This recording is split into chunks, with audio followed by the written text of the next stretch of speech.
warahmatullahi wabarakatuh. Alhamdulillahil alamin, wa nasta'inu ala umuri waddin, wassalatu wassalamu ala asyrofil anbiya'i wal mursalin, sayyidina Muhammad wa ala alihi washabihi ajma'in, amma ba'du. Puji syukur kita baca kepada Allah SWT. Pada pagi hari ini kita semua kelihatan sehat semuanya. Alhamdulillah, tidak ada yang kelihatan sedih, tidak ada yang kelihatan kelihatan semua sehat.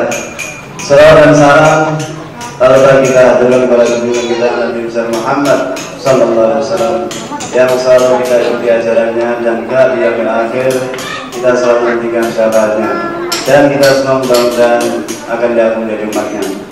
Yang kami hormati para sepuh kami, terutama Bapak Kiai Haji Ahmad Nasabandi selaku sepuh kita, Bapak Haji Amir Harifuddin, kemudian Bapak sepuh yang tidak bisa saya dengar satu-satu, Bapak perangkat pemerintahan, baik Ketua RW 05 yang selalu kami hormati, Bapak Ketua RW 06, serta jajarannya Bapak RT, dan yang kami hormati Bapak Haji Ahmad Saibu selaku Ketua Gereja Bapak yang selalu kita ikuti senantiasa kegiatannya untuk bisa memakmurkan kegiatan Gereja Bapak.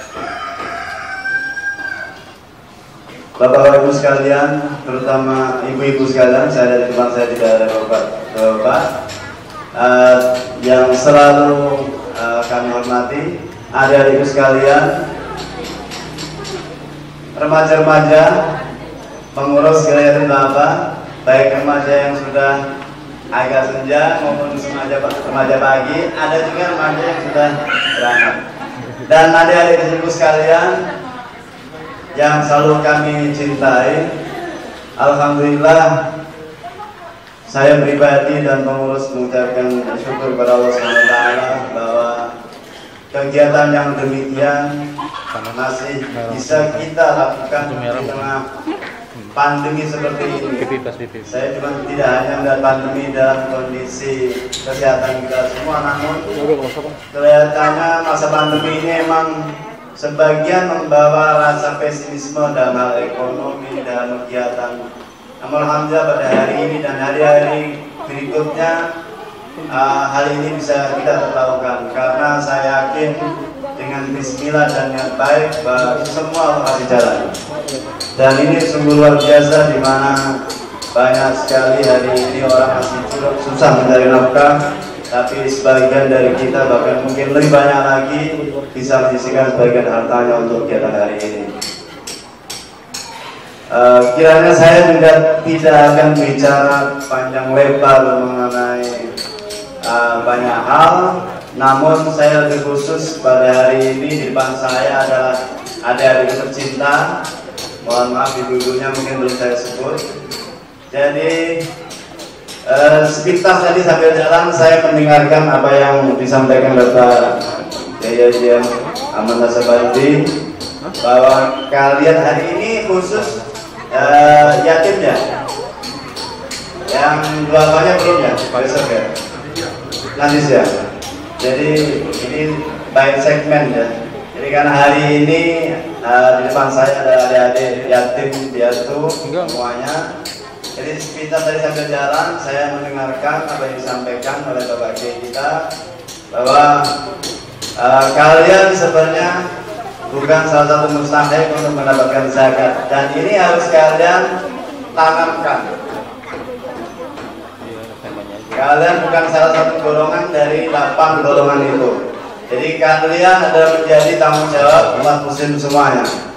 Pun ini kalian harus tekankan dari sekarang sampai besar, bahwa itu menjadi motivasi kalian semua dalam menjalani. Mungkin dari kalian ada yang sudah tidak punya bapak, sebagian tidak punya ibu, atau sebagian lain tidak punya bapak ibu atau yang piatu. Justru kondisi seperti kalian ini, apa yang disampaikan tadi sangat memotivasi, harusnya menjadi motivasi besar bahwa ada satu hal yang kalian perlu tanamkan, bahwa hidup itu susah atau senang, cukup gak susuk, ataupun cukup ataupun gak cukup, Allah tetap melindungi, Allah tetap memberikan jalan keluar terhadap hamba-hambanya dengan cara yang hambanya tidak pernah ketahui.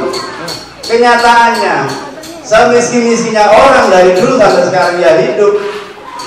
Kalau yang dimaksud hidup di dunia ini adalah nyawa atau roh yang nempel dalam jasad kita, ya hari ini susah-susahnya orang masih hidup. Tapi karena mungkin ini cara pandang bahwa dunia itu seperti perhiasan. Dunia itu seperti perhiasan, siapapun pingin. Jadi sekarang trennya itu apa yang hal-hal yang menjadi materi, kalau punya ada materi itu yang dikejar semua orang. Bahwa kalau hidup ini, bahwa Allah sudah sampaikan dalam Al-Quran bahwa tidak aku ciptakan jin dan manusia kecuali untuk menyembah kepadaku.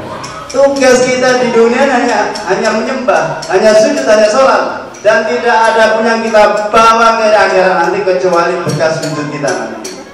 Jadi susah ataupun senang, miskin ataupun kaya, enggak masalah. Yang penting kita ibadah, kita sholat. Karena kalau nanti di akhirat ditanya 70 tahun ataupun 75 tahun hidup kita di dunia ini cuma 1,5 jam di akhirat. Jadi setiap manusia kalau ditanya, ya bulan si A yang susahnya miskin di dunia yang mungkin umurnya 70 tahun lebih, ya bulan, apa kamu pernah susah hidup di dunia? Tidak ya Allah. Karena begitu singkatnya hidup di dunia, walaupun nanti kita mungkin berumur 60-70 tahun, itu begitu singkat menurut ulama di akhirat.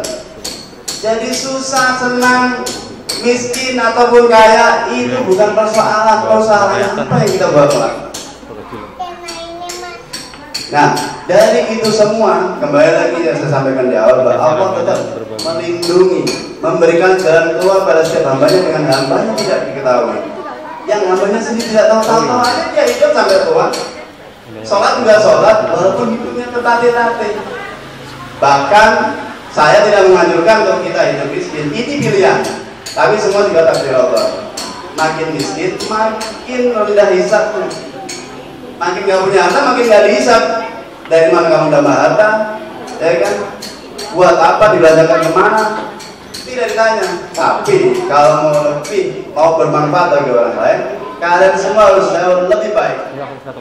Dan saya lihat secara psikologi, secara kejiwaan, mohon maaf, anak-anak ini anak-anak yang dijelaskan Rasulullah pada zamannya bahwa anak-anak yatim itu mempunyai dorongan lebih kuat. Karena mungkin ya, saya tidak mengabarkan sebagian anak yatim ini yang mungkin masih bergelimang harta, ada yang ninggalin harta banyak. Mungkin tidak seperti itu.